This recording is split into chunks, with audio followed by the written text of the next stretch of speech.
আসসালামু আলাইকুম। সকলকে আমন্ত্রণ আনন্দ টিভির রাতের সংবাদে। আপনাদের সঙ্গে আছি আমি শারমিন মনির।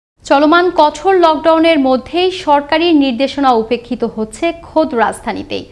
বিধিনিষেধ উপেক্ষা করে দলে দলে রাজধানী ছাড়ছেন ঘরমুখো মানুষজন। গণপরিবহন সংকটও থামাতে পারছে না ঘরে ফেরার এ প্রতিযোগিতা। প্রাইভেট কার, মাইক্রোবাস ও মোটর সাইকেলে করে যে যার মতো করে ছাড়ছে রাজধানী ঢাকা। জয়নাল আবেদিনের রিপোর্ট।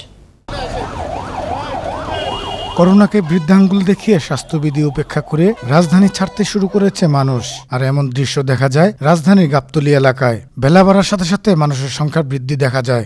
যারা রাজধানী ছাড়ছেন তাদের অনেকেই নিম্নবিত্ত। নানা ধরনের দুর্ভোগ মাথায় নিয়ে তারা রওনা হচ্ছেন গন্তব্যে। দূরপাল্লার ও গণপরিবহন না থাকায় মোটর সাইকেলে, অটোরিকশায় গাদাগাদি করে মাইক্রোবাস সহ নানা যানবাহনে পাড়ি জমাচ্ছেন তারা। এই সকল বাহনে নেই স্বাস্থ্য সুরক্ষা, উল্টো গুনতে হচ্ছে বাড়তি ভাড়া, রয়েছে নানা বিড়ম্বনা। ঝুঁকি তো অবশ্যই, এখন যেতে হবে, ওখানে আমার ফ্যাক্টরি, ওখানে কাজ করতে হয়। আমার বাসা ছিল মিরপুরে, এখন ফ্যাক্টরিতে যেতে হচ্ছে। এখানে মনে করেন ইনকাম তেমন নাই, বাইরে কি করুন, নিয়ম নাই, কি করার, পাবলিক চলা তো লাগবে, রাস্তায় চলা লাগবে না আমাদের।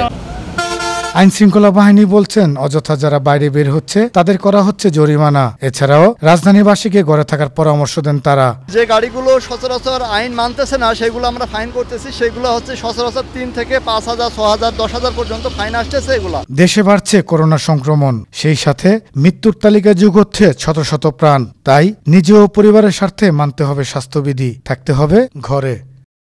জয়নাল আবেদিন, আনন্দ টিভি, ঢাকা।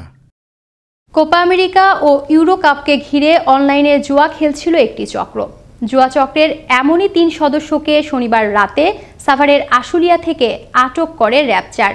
র্যাব জানায় চক্রটি অনলাইন জুয়ার সাইটে ইউজার আইডি খুলে বেটিং সাইটের এজেন্টের কাছ থেকে বিভিন্ন সময় ডলার ও ক্রিপ্টোকারেন্সি ক্রয় করে এবং ওই বেটিং সাইটে ডিপোজিট করে 14 মাস ধরে জুয়া খেলে আসছিল। দীর্ঘদিন ধরে একটি চক্র ক্রিকেট এবং ফুটবল টুর্নামেন্ট নিয়ে তারা বেটিং করে আমাদের যুব সমাজদের কাছ থেকে টাকা হাতিয়ে নিচ্ছে। গতকাল একটি জুয়ারু দল সক্রিয় হয়ে ওঠে এবং অনলাইনে ব্যাপকভাবে বিভিন্ন জুয়ারুরা সংযুক্ত হয়। এই খবর পেয়ে আমরা সাভার এবং আশুলিয়ায় অনলাইন জুয়ার সঙ্গে জড়িত মোট 3 জনকে আমরা আটক করতে সক্ষম হই। আবারও দেশের খবর।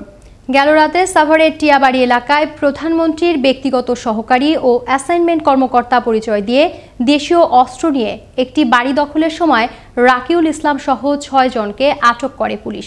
রোববার দুপুরে তাদের দ্রুত বিচার আইনে মামলা দিয়ে আদালতের মাধ্যমে কারাগারে পাঠানো হয়। ঘটনার সত্যতা নিশ্চিত করেন সাভার মডেল থানার ভারপ্রাপ্ত কর্মকর্তা কাজী মাইনুল ইসলাম। নারায়ণগঞ্জের রূপগঞ্জের Hashem food company Sezan juice কারখানায় অগ্নিকাণ্ডে নিহত শ্রমিকদের নির্মম মৃত্যু মেনে নেওয়া যায় না বলে মন্তব্য করেছেন পাট ও বস্ত্রমন্ত্রী গোলাম দস্তগীর গাজী। রোববার দুপুরে আওয়ামী লীগের কেন্দ্রীয় কমিটির প্রতিনিধি দলের ঘটনাস্থল পরিদর্শন শেষে তিনি এ মন্তব্য করেন। এ সময় উপস্থিত ছিলেন আওয়ামী লীগের কেন্দ্রীয় কমিটির সাংগঠনিক সম্পাদক মির্জা আজম ও দপ্তর সম্পাদক বিপ্লব বড়ুয়া সহ সংগঠনটির অন্যান্য নেতৃবৃন্দ। মুন্সিগঞ্জে সিরাজদি খানের কুয়েত প্রবাসী হাফেজ মাহমুদুল হাসান সম্রাটকে মিথ্যা মামলায় গ্রেফতারের প্রতিবাদে অনুষ্ঠিত হলো মানববন্ধন সমাবেশ। রোববার সিরাজদি খানের খাসকান্দি গ্রামে অনুষ্ঠিত মানববন্ধনে এলাকার সর্বস্তরের মানুষ অংশগ্রহণ করেন। মানববন্ধনে বক্তারা মাহমুদুল হাসানের বিরুদ্ধে করা ষড়যন্ত্রমূলক মিথ্যা মামলা প্রত্যাহার করে নিঃশর্ত মুক্তির দাবি জানান। দেখছেন আনন্দ টিভির রাতের সংবাদ, সঙ্গে আছি শারমিন মনির। বগুড়ার শেরপুরের ভাত্রা গ্রামে পুকুরের পানিতে ডুবে মৃত্যু হলো জেমি ও মিম নামের 2 শিশুর। পরিবার জানায় রোববার দুপুরে বাড়ির পাশে খেলাধুলা করার সময় ওই 2 শিশু পানিতে পড়ে যায়। পরে তাদের খোঁজাখুঁজির এক পর্যায়ে বাড়ির পাশের পুকুর থেকে 2 জনের মরদেহ উদ্ধার করা হয়। ঘটনার সত্যতা নিশ্চিত করেন শেরপুর থানার ভারপ্রাপ্ত কর্মকর্তা শহীদুল ইসলাম। কক্সবাজারের উখিয়ায় দুস্থ ও অসহায় রোগীদের বিনামূল্যে চিকিৎসা সেবা প্রদান করল বাংলাদেশ সেনাবাহিনী। রোববার দিনব্যাপী উপজেলার ডিগ্রি কলেজ মাঠে বিশেষজ্ঞ চিকিৎসক দ্বারা এ চিকিৎসা সহায়তা দেয়া হয়। চিকিৎসা শেষে রোগীদের বিনামূল্যে ওষুধও প্রদান করা হয়। এ সময় রামু 10 পদাতিক ডিভিশনের সেনাবাহিনীর কর্মকর্তাগণ উপস্থিত ছিলেন। ময়মনসিংহের হালুয়াঘাটের জুগলি ইউনিয়নের সামনের 1 কিলোমিটার সড়কের দৃশ্য দেখে 50 বছর আগের বাংলাদেশের কথাই স্মৃতিপটে মনে পড়তে বাধ্য। কাদা আর বড় বড় গর্তে এলাকাবাসীর ভোগান্তি চরমে। দাবি উঠেছে সড়কটি সংস্কারের, তবে স্থানীয় জনপ্রতিনিধি বলছেন প্রক্রিয়াধীন রয়েছে কাজ। ময়মনসিংহ থেকে ওমর ফারুক সুমনের তথ্য ভিডিও চিত্রে দেখুন ডেস্ক রিপোর্ট। ময়মনসিংহের হালুয়াঘাট উপজেলার জুগলি ইউনিয়নের প্রবেশ পথ এটি। গামারিতলা সড়ক থেকে ইউনিয়ন পরিষদ পর্যন্ত মাত্র 1 কিলোমিটার সড়ক। এই সড়কটি ভেঙে গিয়ে সৃষ্টি হয়েছে খানাখন্দে। একে তো বড় কোনো যানবাহন চলতে পারছেই না, ছোট বড় ব্যক্তিগত গাড়ি চালিয়ে যাওয়া দুষ্কর। এটি যে সড়ক তা দেখেও বোঝার উপায় নেই, দেখে মনে হবে পুকুরের পার। এই অবস্থায় দ্রুত সড়কটি সংস্কারের দাবি ভুক্তভোগী এলাকাবাসীর।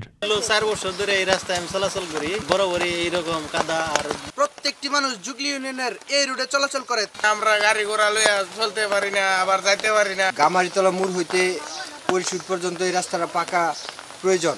এখানে আর কোনো যাওয়ার জন্য যাওয়া জানা।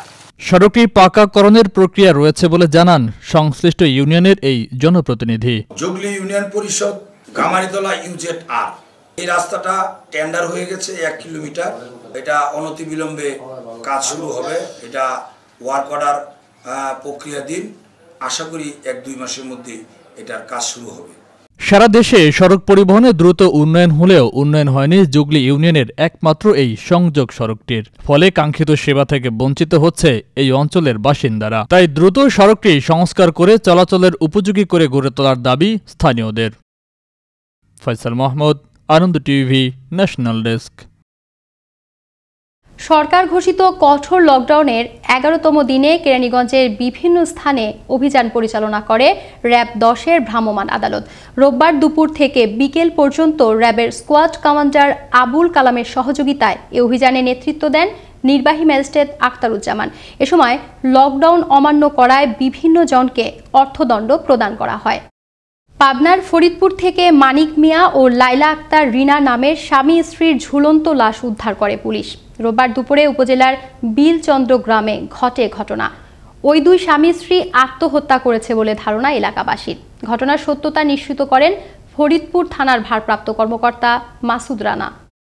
গোপন সংবাদের ভিত্তিতে রোববার সকালে টাঙ্গাইল শহর ও মধুপুরে পৃথক অভিযান চালিয়ে রাবার ও চোলাই মদসহ 2 জনকে আটক করে র্যাব।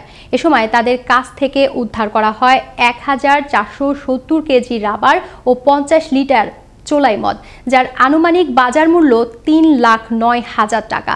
রোববার দুপুরে এক প্রেস বিজ্ঞপ্তিতে এ তথ্য জানান র্যাব 12 CPC-3-এর company commander major Mushfiqur Rahman. চলমান কঠোর লকডাউনে সরকারের নির্দেশনা বাস্তবায়নে গাইবান্ধার গোবিন্দগঞ্জে কঠোর অবস্থানে থাকে উপজেলা প্রশাসন।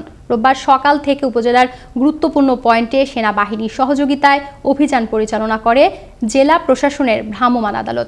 এ সময় স্বাস্থ্যবিধি অমান্য করায় বিভিন্ন ব্যক্তিকে আর্থিক জরিমানা করা হয়। স্বাস্থ্যবিধি না মেনে বাইরে এলোমেলোভাবে ঘোরাফেরা করে বা মাস্ক পরে না, বা যে সকল দোকান খোলা থাকার কথা না সে সকল দোকানও খোলা আছে, সেই সকল তাদের বিরুদ্ধে আমরা ব্যবস্থা নিচ্ছি। কিছু কিছু ক্ষেত্রে আমরা জরিমানাও করি। তো আমাদের এই অভিযান অব্যাহত থাকবে। এই ছিল এখনকার মতো। আনন্দ টিভির সর্বশেষ সংবাদ এবং বিনোদন সবার আগে দেখতে ভিজিট করুন www.facebook.com/anondotvbd এই পেজে। ধন্যবাদ সকলকে, শুভরাত্রি।